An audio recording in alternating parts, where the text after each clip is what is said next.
Bismillah.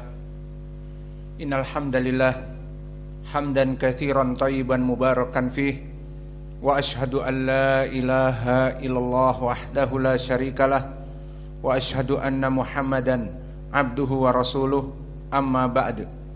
Alhamdulillah, pada kesempatan ba'dal asr hari Rabu 10 Januari 2024 bertepatan dengan 28 Jumada al-Akhirah 1445 Hijriah. Pada kesempatan hari ini kita akan membacakan kesimpulan dari pelajaran kita Al-Akhbarus Shahihah fi Al-Hijamah.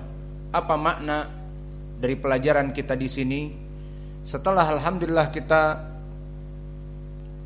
menjelaskan kitab Al-Akhbarus Shahihah fil Hijamah dari 20 bab yang telah kita lewati, maka di sana ikhwah di luar sana yang membutuhkan kitab ini dalam keadaan mukhtasaron, dalam keadaan bukan seperti kita tulabul ilm, dari ikhwah awam yang pandai berbekam dan mungkin tidak bisa membaca dari kitab yang kita tulis, maka mereka di sana banyak yang meminta, mohon dari kitab tersebut diterjemahkan, dibacakan, mungkin lebih baik tanpa sanad, yang jelas dibacakan dan diartikan, dan kalau soleh disebutkan sahih, kalau dhaif disebutkan dhaif. Karena pelajaran yang kemarin mereka ikuti, para bekamer, kebanyakan mereka orang-orang yang belum begitu paham bahasa Arab. Maka di sini kita mulai dari pelajaran sekarang sampai selesai beberapa pertemuan, kita akan membacakan 20 bab dari kitab, hanya sekedar diambil dari sahabatnya dan siapa yang meriwayatkannya, sehingga antum pun di sini bisa menulis dengan mudah, atau antum bisa menukil di PDF, nanti akan diberikan PDF secara utuh. Kita mulai. Bismillah. Qala al-muallif hafidhahullah fi kitabihi Al-Akhbarus Shahihah fil Hijamah, berkata penulis pada kitabnya kumpulan hadis-hadis yang sahih pada permasalahan bekam.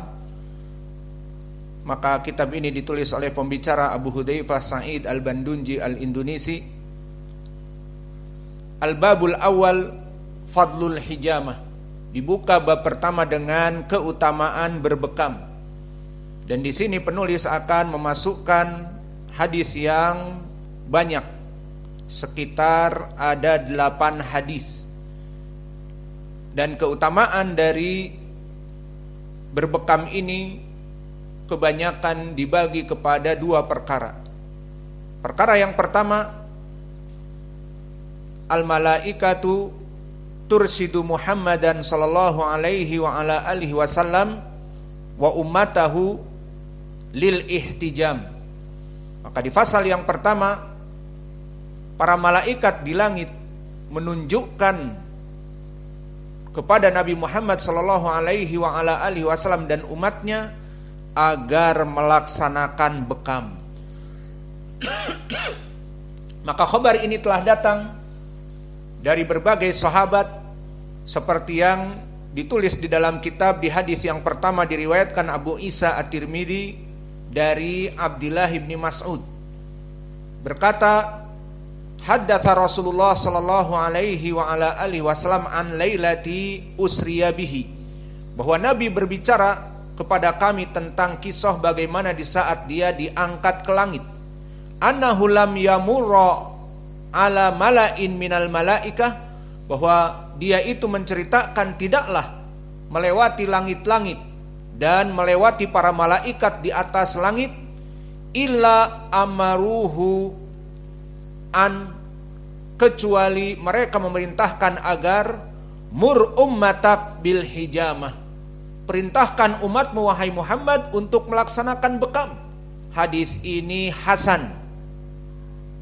Hadis yang kedua diriwayatkan oleh Imam Ibnu Majah dari sahabat Anas Ibnu Malik, yang mana Nabi Muhammad sallallahu alaihi wa ala alihi wasallam bersabda, "Ma marartu lailatan lailata usriya bi bimalain illa qalu ya Muhammadu mur ummatak bil hijamah.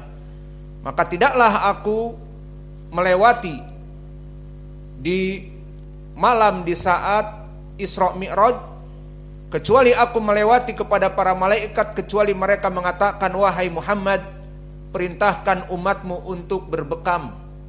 Ini pun hadis hasan.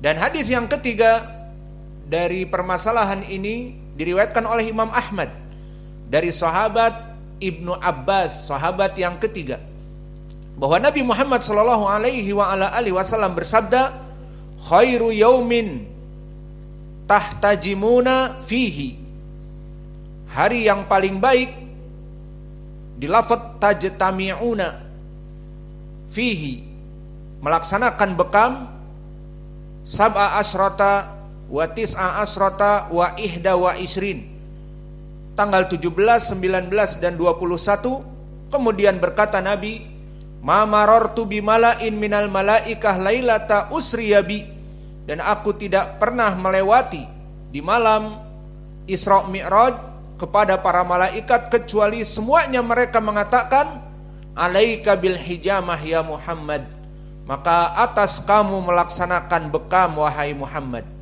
Hadisnya juga hasan. Maka ini dari keutamaan berbekam, di mana semua malaikat menganjurkan kepada Nabi untuk berbekam.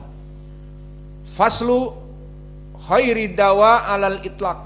Dan juga dari keutamaan berbekam, bagian yang kedua adalah di sini dikumpulkan dalil-dalil oleh penulis bagaimana kekuatan berbekam dalam permasalahan pengobatan, bahwa dia sebaik-baiknya pengobatan secara mutlak.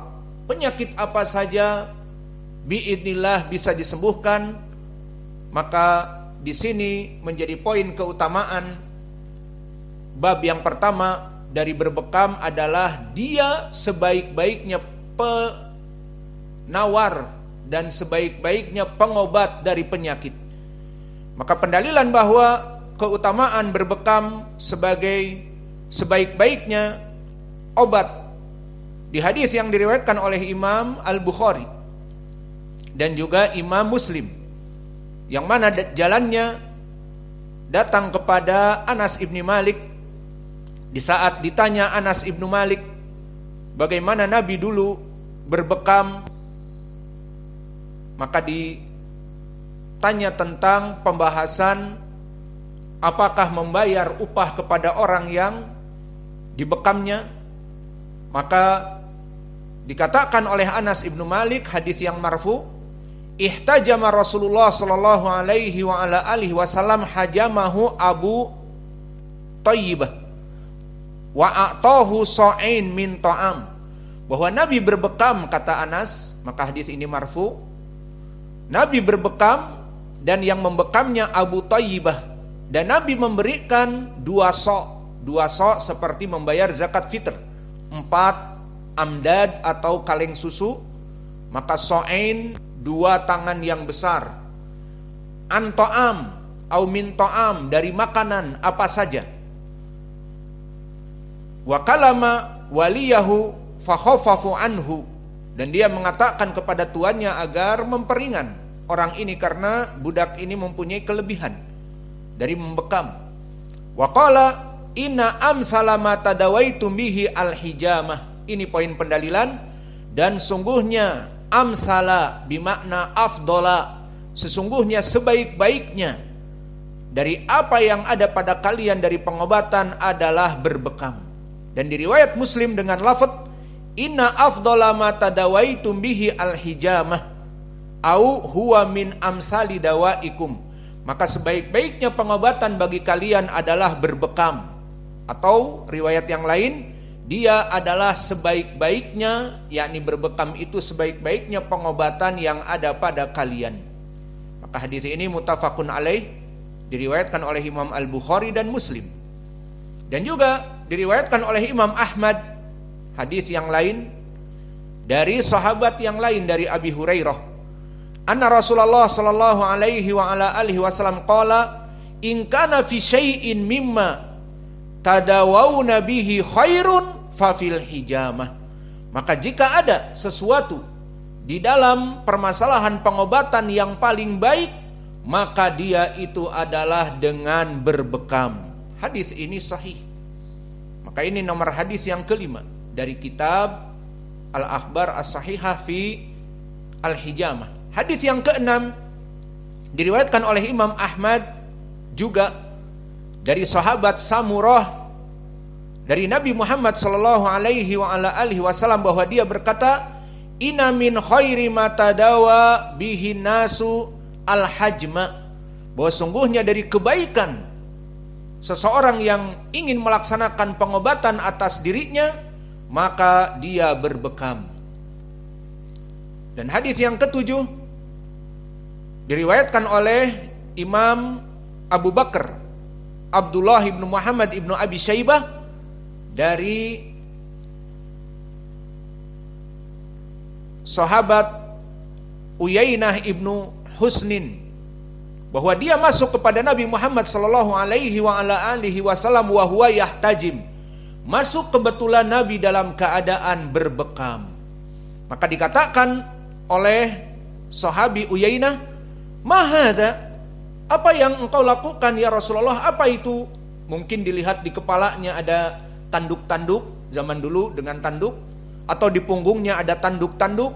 Qala khairu matadawaita bihil arab au khairun matadawat bihil arab. Ini adalah suatu perkara pengobatan yang baik dari orang-orang Arab.